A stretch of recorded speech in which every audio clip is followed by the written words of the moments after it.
troisième et dernière partie de notre émission avec Morley Sylla, ancien pro guinéen, donc compatriote justement d'Amara Simba. Nous avons également Noureddine Sali qui est avec nous. Notre éditorialiste est bien sûr M. Roger Itoto, l'homme aux tresses. Et la question, donc, justement, qui voyez-vous dans le carré d'as de la CAN 2017 au Gabon? Vous continuez à vous exprimer les réponses tout à l'heure. Le foot international maintenant.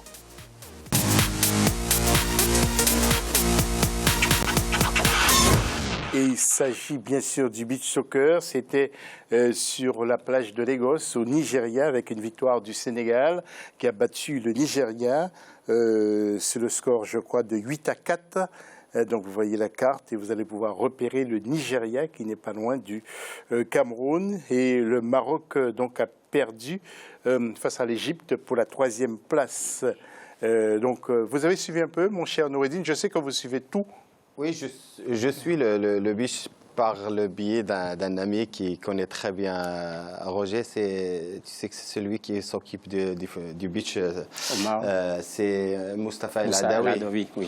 Donc, depuis qu'il a pris ces dernières années ce football en main, il commence à avoir une certaine médiatisation autour de ce foot. Il est en train de se développer, mais ça reste toujours le football des sables, quoi. Voilà, je pense que vous avez tous pratiqué le football sur le sable.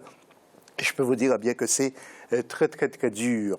Et puis en Europe, nous sommes intéressés donc, au football français avec les 8e de finale. Vous le savez, Paris Saint-Germain et l'équipe de Monaco sont toujours en lice. Mais tout à l'heure, nous allons parler des équipes qui sont qualifiées pour ces 8e en Europe qui marchent très mal. Et justement, nous allons écouter l'entraîneur de Marseille, Woody Garcia, qui nous dit ceci à propos des équipes françaises.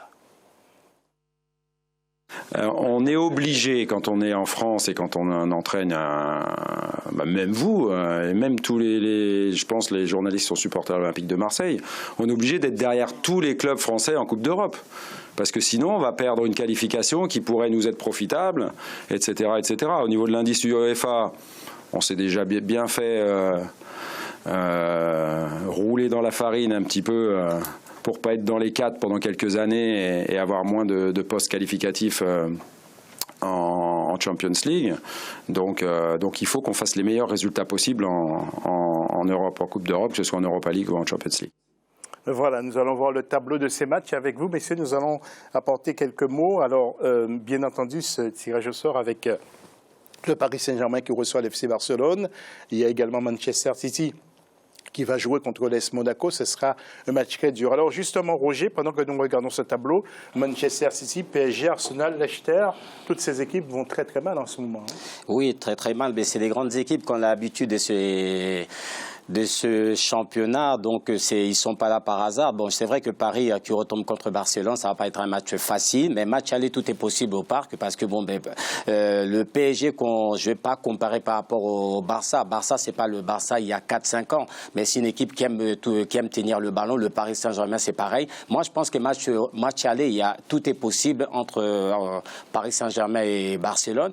Et le Monaco qui tombe sur Manchester City, Monaco, les Monégasques qui sont très bien. Ils sont capables de pouvoir faire un exploit là-bas, parce que c'est une équipe qui est très dangereuse, qui arrive à marquer dans tous leurs matchs qu'ils jouent. Et donc je pense que là, le match aller, si les équipes françaises négocient bien, tout est possible. Oui, Morley, c'est votre avis également, parce qu'on a l'impression que toutes les équipes qui ont recruté de nouveaux entraîneurs, comme Pep Guardiola, par exemple à Manchester City, ça n'a pas l'air d'aller vraiment très fort. Le Paris Saint-Germain qui a recruté Unai Emery, ça tourne pas très rond. Oui, effectivement. Bon, vous savez que Paris, avec son statut en France ici, une fois que Paris perd 2 fois, ça ne va pas, ça tombe sur eux. Bon, si c'était Monaco ou bien Nice, on a dit c'est bon. Mais bon, avec tous ceux qu'ils ont financièrement et les joueurs qu'ils ont, je pense que, bon, comment on appelle ça, au parc ici, je pense que le match allait. Et ils feront tout pour faire un bon résultat. Ils ont d'ailleurs intérêt. Nous allons écouter aussi Noureddine. Noureddine, est-ce que Unai Emery devrait être viré aujourd'hui. Oula, oula, je pense que c'est trop, 5 mois. Est-ce que tu me permets juste un sort de coup de gueule, moi, pour ce 8e de finale? Franchement, ces 4 ou ces 5 dernières années, on a Barça-Paris, Paris-Barça, Chelsea-Barça, Chelsea-Paris. Donc, et en quart de finale, on remet tout en question et on remet tous. Pourquoi je ne vais pas jouer, moi, le Barça, le Real dans le 8e de finale? Je n'ai qu'à me classer en premier pour éviter le meilleur de l'autre côté. Tout le monde doit se mettre. Là, ces derniers temps, c'est un classique. Pratiquement tous les ans, on a les mêmes affiches avec les petits poussés comme Monaco, comme Benfica d'un côté. Je ne sais pas si vous êtes d'accord avec moi, mais en quart de finale, c'est bon, la règle est les met au placard et tout le monde, on tire tout le monde qui peut jouer tout le monde. Moi, même en 8e de finale, un Barça-Real ne me dérange pas du tout. Ouais. Et en tout cas, c'est quand même assez curieux ce tirage au sort. Hein, parce que lorsqu'on voit ce tirage, franchement, messieurs. C'est toujours la même chose. On peut s'interroger. Bon. Nous allons faire un petit clin d'œil aux femmes. Roger qui ne veut pas prendre le risque de parler de ce tirage. En tout cas, il fréquente le grand milieu du football en Europe. Donc, bon, je comprends sa position. Alors, clin d'œil au Cameroun. Nous avons vécu la CAN féminine 2016. C'était l'occasion pour nous aussi d'interroger les anciennes gloires du football camerounais, comme Juliette Désiré, qui jadis était avant-centre de la sélection. Elle nous dit comment elle a vécu cette CAN 2016 donc au Cameroun. Quelles sont ses perspectives et comment elle voit l'avenir du football féminin africain? Nous l'écoutons. Je trouve l'évolution du football féminin sur le continent africain, que le football féminin a pris beaucoup de l'ampleur. Avant, on jouait à 4 équipes, maintenant on se trouve à 8 clubs, à 8 équipes. Ça veut dire que vraiment les autorités administratives de chaque pays essayent de faire, avec la pression de la FIFA bien sûr, de mettre ce football féminin en marche. 2016 a déclenché beaucoup de choses dans le système du football féminin. Récemment, j'ai fait un stage d'instructeur CAF. Je pense que je suis en train de faire mon chemin pour être dans l'encadrement technique un jour ou l'autre de notre équipe nationale, pourquoi pas.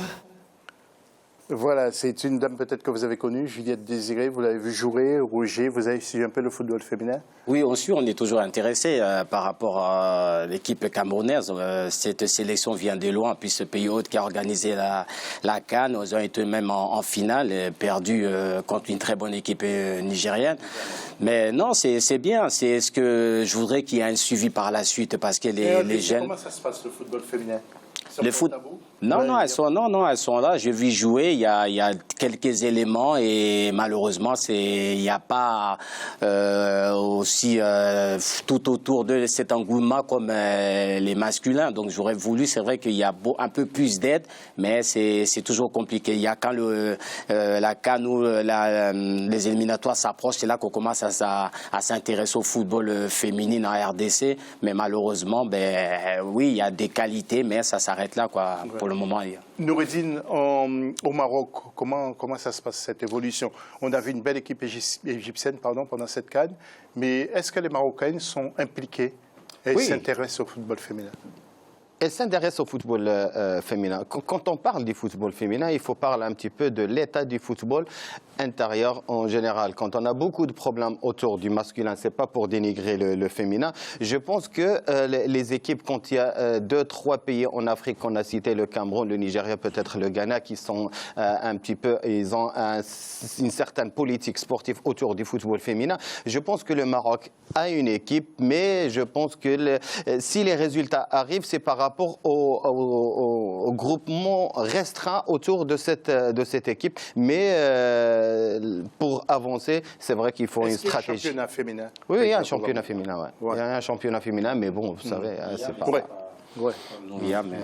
Il y a beaucoup de Marocaines qui évoluent dans les clubs européens et puis il y a une jeune Ivoirienne. Non, il n'y a pas beaucoup? Non, je pense... En France, il y a quelques-unes quand même. Oui, mais s'il y a quelques-unes, c'est des filles qui sont issues de l'immigration, quoi. Je pense que vous n'allez pas trouver actuellement une fille qui est issue du championnat marocain qui vient se professionnaliser en Europe, par exemple. Tout à fait. Alors, moi, j'ai été voir un match féminin justement ce week-end entre le Paris Saint-Germain et l'équipe de Lyon avec un superbe but donc d'une jeune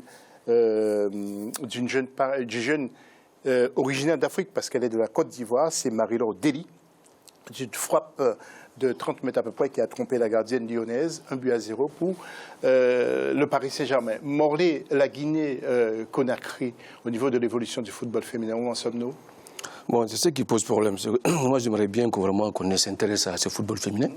Mais en Guinée, plus particulièrement, il n'y a pas de championnat régulier. C'est que là, il faut qu'ils fassent comme les hommes. C'est-à-dire, il faut qu'il y ait un championnat régulier, qu'ils arrivent à jouer les clubs entre eux. Il ne s'agit pas d'une semaine seulement regrouper les filles, dire bon voilà, on va jouer telle région vient. Non, je pense qu'il faut s'occuper de ces filles-là. Donc là, si le football évolue, les garçons sur les garçons, pourquoi pas sur les filles? Comme vous venez de dire là, on voit les matchs des filles ici, vraiment on dirait que c'est des garçons qui jouent. Moi je pense que c'est ce qui manque à l'Afrique. Il faut une bonne organisation autour de ces footballs féminins. Le foot masculin est au coude de l'avec en ce moment, Guinée. Le foot masculin, on en est où? Bon, le football masculin aussi, bon, ça va un peu. C'est pas 100%, moi je dis c'est pas 100%, mais plutôt, moi je pense que je demande à l'implication de l'État. Parce que si l'État s'implique, moi je pense que comme la Côte d'Ivoire, on a vu autant de vieux au Fait-Boigny, quand il s'est proposé capitaine de l'éléphant, ils ont remporté la coupe. On a vu Alassane Ouattara, quand il est venu, il a dit qu'il est le premier capitaine de l'équipe, il a eu la coupe. Moi je pense que c'est les chefs d'État qui doivent vraiment s'impliquer pour la bonne marche du football dans le pays. Merci Morlaix. Roger, vous avez le dernier mot à rajouter? Oui, je suis d'accord avec Nordine. Tant que dans le football masculin, il n'y aura pas la stabilité, ça sera difficile pour mettre la stabilité dans le football féminin, excusez-moi. Et donc, je pense que ça passe d'abord par ça, quoi. Donc, c'est pas évident. Elles sont là, on le sait, mais chez le masculin, pour le moment, c'est pas évident. On pense que, mais on stagne énormément. Et malheureusement, par rapport au football féminin, elles ont envie d'évoluer, elles ont envie d'être mises dans les meilleures conditions, mais c'est pas évident. Et je voulais parler d'un pays, excusez-moi, un pays Guinée équatoriale qu'on a oublié. Question filles, elles ont une très bonne équipe aussi. Tout à fait. Messieurs, concernant notre question, quelles sont selon vous les équipes qui iront en demi-finale de la CAN 2017? Il y a beaucoup de gens, je ne sais pas si c'est Roger Toutou qui leur a demandé d'intervenir nombreux.